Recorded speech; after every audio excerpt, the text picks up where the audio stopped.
Welcome to Socials with the Saints. This is a special opportunity to take a break from your daily routine and meet someone who can teach, encourage, and inspire us. We'll hear his story by walking through history, not only helping us understand this role model's life, but also helping us better understand how to face our situations today with grace and courage. I'd like to introduce you to St. Oscar Romero, born Oscar Arnulfo Romero y Galdames in the tiny nation of El Salvador on August 15, 1917. He was born into a poor family but became an influential figure whose extraordinary personal transformation made him into a globally known hero and a target for assassination. Who was he? Well, to understand his story, we need to have a basic understanding of El Salvador's tumultuous story.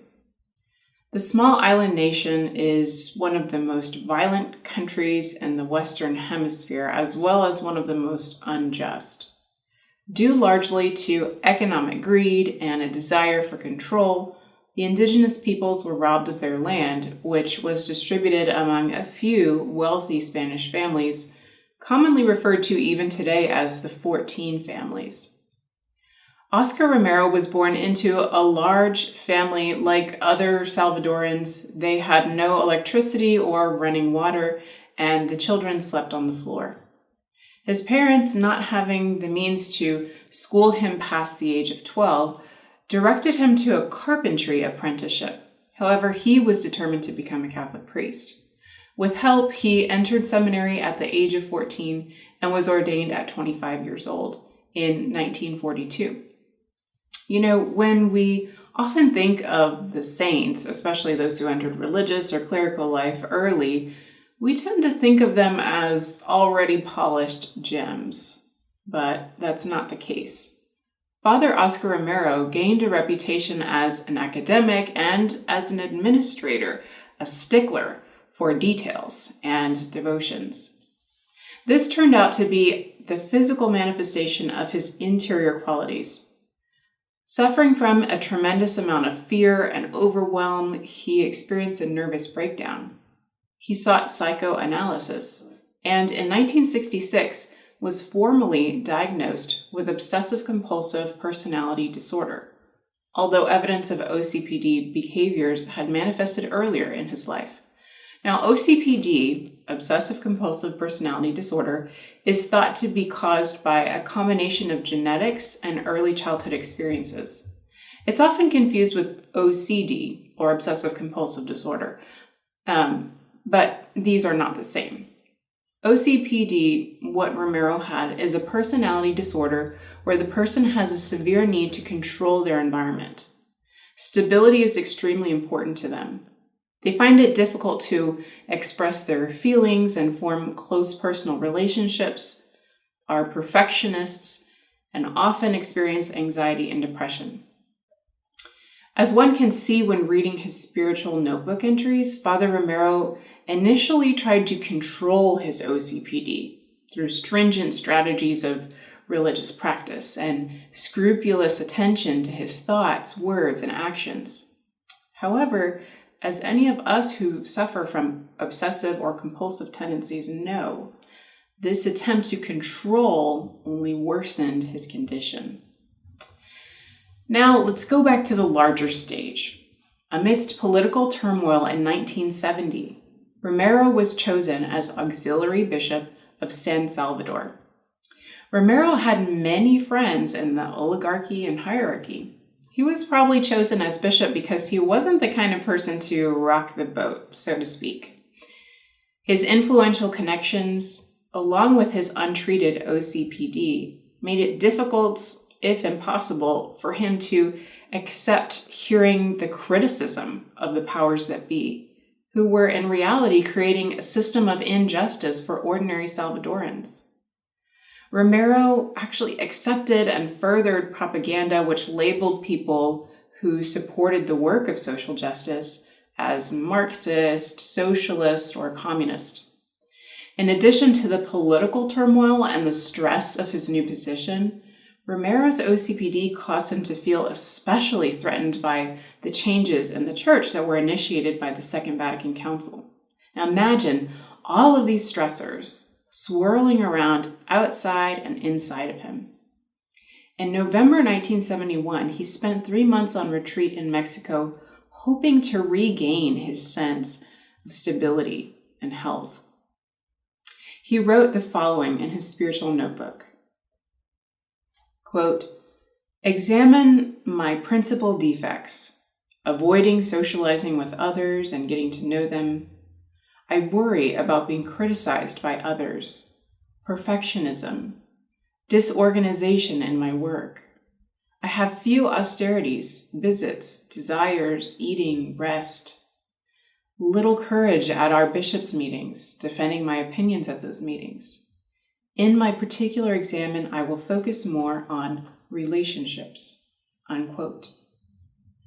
Seeking another psychoanalysis and long-term therapy during this retreat, Romero came to recognize the role his family background had on his personality, but most significantly, he came to understand that clinical psychology was a supplement to theology and morality to define and explain his personality disorder and its consequences.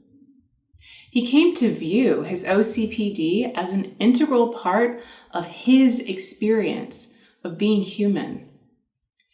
Still, he had not mastered how to healthily integrate OCPD into his life and discipleship with Christ. That would remain a long process and journey.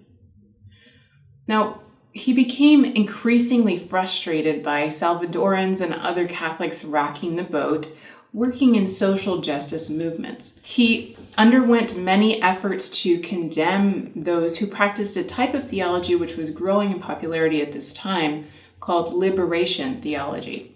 And he used his position as editor of the diocesan newspaper to condemn those publicly. As violence swept across the country, he also supported government policies, denying that officials were to blame. Again, remember how important a sense of stability was for him as a person with OCPD. Well, he experienced more changes in 1974 when he was appointed bishop of the Diocese of Santiago de Maria. His service led him to encounter the situations of the poor families, much like those in which he had been raised. Children were dying because their families could not pay for medical care.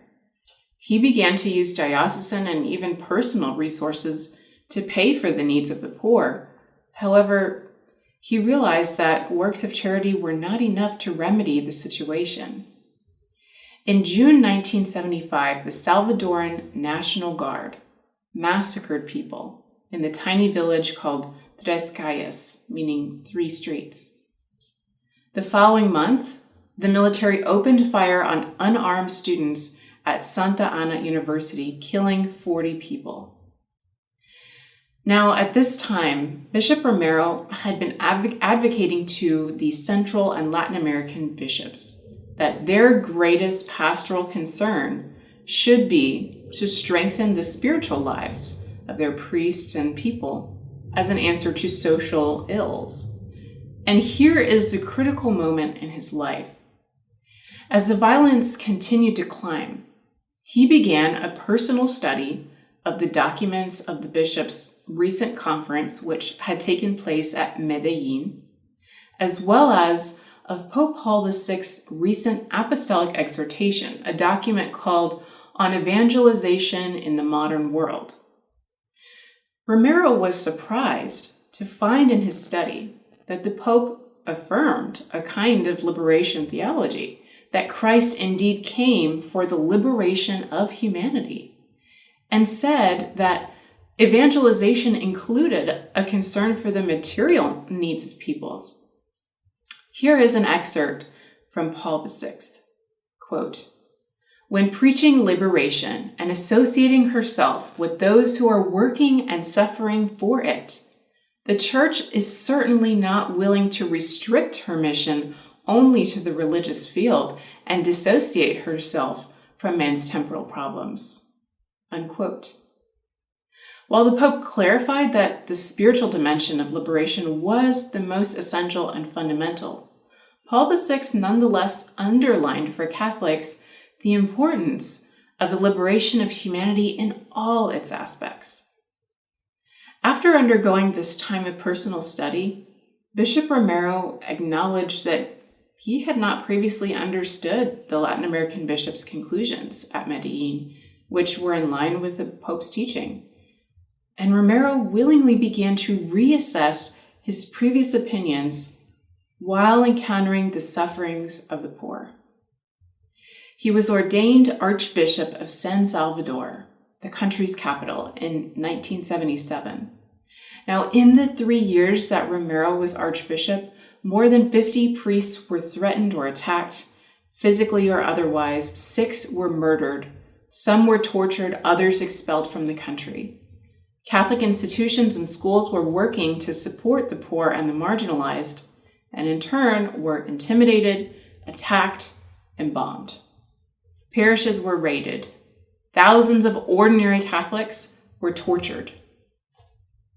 A turning point in Romero's conversion came on March the 12th, 1977, when his good friend, a kind and highly respected priest, Father Rutilio Grande, was ambushed and shot to death while giving a car ride to an elderly man and several children.